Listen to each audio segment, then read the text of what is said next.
The Harrods bombing usually refers to the car bomb that exploded outside Harrods department store in central London on Saturday, 17 December 1983. Members of the Provisional IRA planted the time bomb and sent a warning 37 minutes before it exploded, but the area was not evacuated. The blast killed 3 police officers and 3 civilians, injured 90 people, and caused much damage. The IRA Army Council claimed it had not authorized the attack and expressed regret for the civilian casualties. The IRA had been bombing commercial targets in England since the early 1970s, as part of its economic war. The goal was to damage the economy and cause disruption, which would put pressure on the British government to withdraw from Northern Ireland. Harrods was the target of a much smaller IRA bomb almost 10 years later, in January 1993, which injured 4 people. 1983 bombing. Following the first Dublin bombings, the Provisional IRA decided to take its campaign to Britain. From 1973, the Provisional IRA had carried out waves of bombing attacks in London and elsewhere in England, as part of its campaign. Harrods, a large, upmarket department store in the affluent Knightsbridge district, near Buckingham Palace, had been targeted before by the IRA. On 10 December 1983, the IRA carried out its first attack in London for some time when a bomb exploded at the Royal Artillery Barracks, injuring 3 British soldiers. 1 week later, on the afternoon of 17 December, IRA members parked a car bomb near the side entrance of Harrods, on Hans Crescent.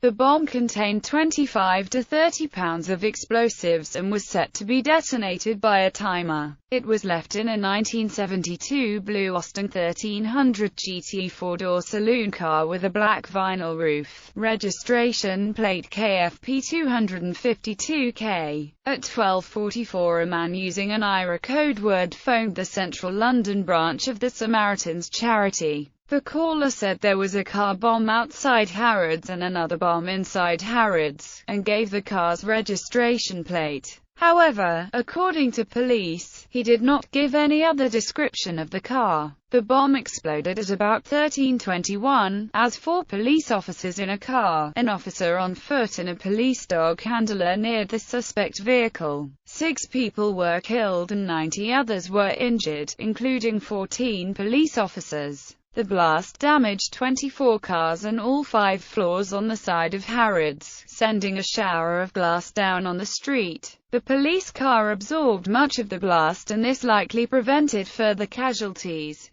The bystanders killed were Philip Geddes, a journalist who had heard about the alert and went to the scene, Jasmine Cochran Patrick, and Kenneth Salveson, a U.S. citizen. The Metropolitan Police officers killed were Sergeant Noel Lane, Constable Jane Arbuthnot, and Inspector Stephen Dodd, who died of his injuries on 24 December. Constable John Gordon survived, but lost both legs and part of a hand in the blast. At the time of the explosion, a second warning call was made by the IRA. The caller said that a bomb had been left in the C&A department store at the east end of Oxford Street. Police cleared the area and cordoned it off, but this claim was found to be false. In the aftermath of the attack, hundreds of extra police and mobile bomb squads were drafted into London. Ilek Craddock, chairman of Harrods, reported that £1 million in turnover had been lost as a result of the bombing. Despite the damage, Harrods reopened 3 days later, proclaiming it would not be defeated by acts of terrorism. Dennis Thatcher, the husband of British Prime Minister Margaret Thatcher, visited the store and told reporters, "No damned Irishman is going to stop me going there." Ira Response. The bombing badly damaged the IRA's support, due to the civilian deaths and injuries. In a statement issued the day after, the IRA Army Council admitted that IRA members had planted the bomb, but claimed that it had not authorized the attack. The Harrods operation was not authorized by the Irish Republican Army. "We have taken immediate steps to ensure that there will be no repetition of this type of operation again." The volunteers involved gave a 40-minute specific warning, which should have been adequate.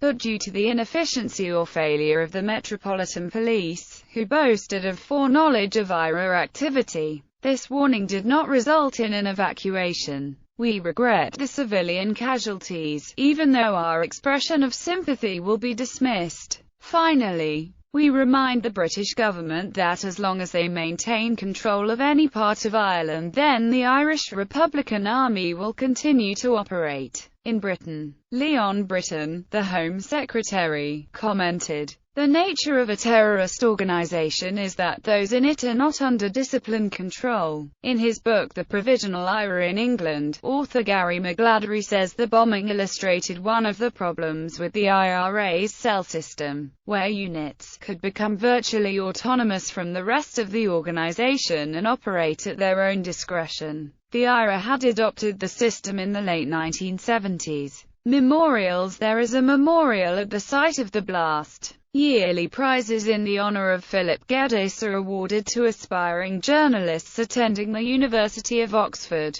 Also, every year the Philip Geddes Memorial Lecture on the theme of the future of journalism is given by a leading journalist. 1993 bombing. On 28 January 1993, Harrods was again targeted. At 9:14, 2 telephoned warnings were issued, saying that 2 bombs had been planted, one outside and one inside Harrods. The store was due to open at 10:00. Police cordoned off the area and began a search.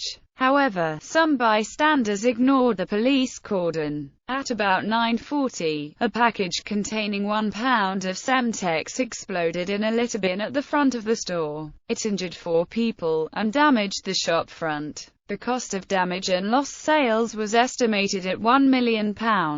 Those responsible were English far-left activists associated with the IRA. Jan Taylor, a 51-year-old former corporal who had served in the British Army Royal Signals Corps, and Patrick Hayes, a 41-year-old computer programmer of Irish descent, with a degree in business studies from Central London Polytechnic and a member of Red Action. In March 1993, police captured them at Hayes' home in Stoke Newington, London. They each received prison sentences of 30 years for the January Harrods bombing and for a second attack on a train a month later which caused extensive damage but no casualties. Hayes was also convicted of conspiracy to cause 3 additional explosions in 1992. Neither men had links to Ireland.